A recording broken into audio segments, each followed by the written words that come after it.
Hello. माझं नाव अमृता गौतम आहे. मी PhD करते आहे केमिस्ट्रीमध्ये आणि सरनी मला टॅलेंट ट्रीबद्दल सांगितलं, त्यामुळे मी इकडे आली. पण मला फक्त कविता वाचायला आवडतात, ऐकायला आवडतात. पण मी कधी असं लिहिलेलं नाही आहे. म्हणजे लिहिते मी माझे असे विचार जे काही मनात येतात तर ते कागदावर उतरवते. पण आज ही फर्स्टच टाईम आहे माझी की मी नरेट करते आहे. नरेट करण्याआधी माझ्या कवितेच्याबद्दल, म्हणजे कविता तर नाही म्हणता येणार, जस्ट शब्दांची रचना आहे ती. आणि त्याच्याबद्दल मला काही सांगू वाटतं. ते म्हणजे असं की 2 वर्षाआधी साधारणतः माझ्या लग्नाचा विचार घरी चालू झाला. लग्नाचा विचार चालू झाला त्यावेळेस बऱ्याचशा मुलांना, त्यांच्या आईवडिलांना, त्यांच्या फॅमिलीला त्यांच्यासोबत इंटरॅक्शन झालं. इंटरॅक्शन झाल्यानंतर, एवढे सगळे इंटरव्ह्यूज झाल्यानंतर बेसिकली मला एक गोष्ट लक्षात आली की लग्नाचा विचार केला तर ॲम्बिशन खूप महत्त्वाची गोष्ट आहे. जर ती ॲम्बिशन एखाद्या पोरासाठी आहे, एखाद्या पोरगा जर काही ॲम्बिशियस आहे तर त्या ॲम्बिशन्सला खूप ॲप्रिशिएट केलं जातं. खूप छान आहे, एवढा छान ॲम्बिशियस पोरगा आहे तर त्याला फार ॲप्रिशिएट केलं जातं.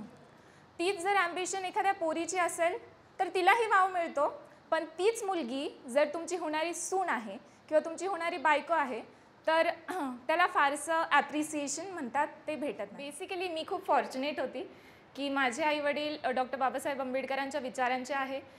तर त्यांना चूल आणि मूल हा कन्सेप्ट एवढा फार तर पटत नाही आणि माझे ॲम्बिशन्स होते तर त्यांनी मला सपोर्ट केला. पण त्यावेळेस सोसायटीचे विचार लक्षात ठेवून मी लिहिलेले हे शब्दरचना आहे, ती तुमच्यासमोर सादर करते. लग्नाचं हळदी कुंकू लावेन मी, लग्नाचं हळदी कुंकू लावेन मी, पण कपाळावर चिंतेची आढी नको. संसाराचं सोनं होईल पण त्यासाठी माझी राख नको. लग्नाचं हळदी कुंकू लावेन मी, पण कपाळावर चिंतेची आढी नको. संसाराचं सोनं होईल पण त्यासाठी माझी राख नको. प्रेमाच्या नावाखाली त्यागाची किंमत का द्यावी, प्रेमाच्या नावाखाली त्यागाची किंमत का द्यावी. एका नात्यासाठी उरले सुरलेले अस्तित्वाची बळी का द्यावी.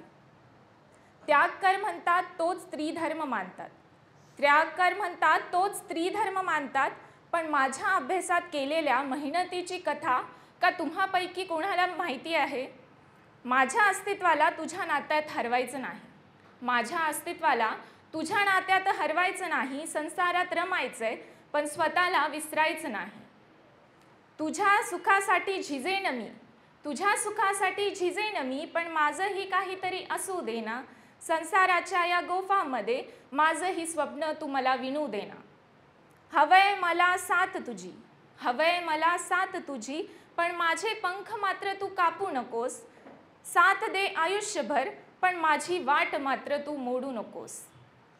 घर कुटुंब जबाबदाऱ्या मी आनंदाने सांभाळेल, घर कुटुंब जबाबदाऱ्या मी सगळं आनंदाने सांभाळेल. पण माझ्या स्वप्नांना मात्र संसाराच्या चुल्हात तू जाळू नकोस. मी तुझी सावली बनेल, मी तुझी सावली बनेल, पण माझाही प्रकाश तेवढा टिकू देना. लग्नानंतरही मी राहू देना, लग्नानंतरही मी राहू देना.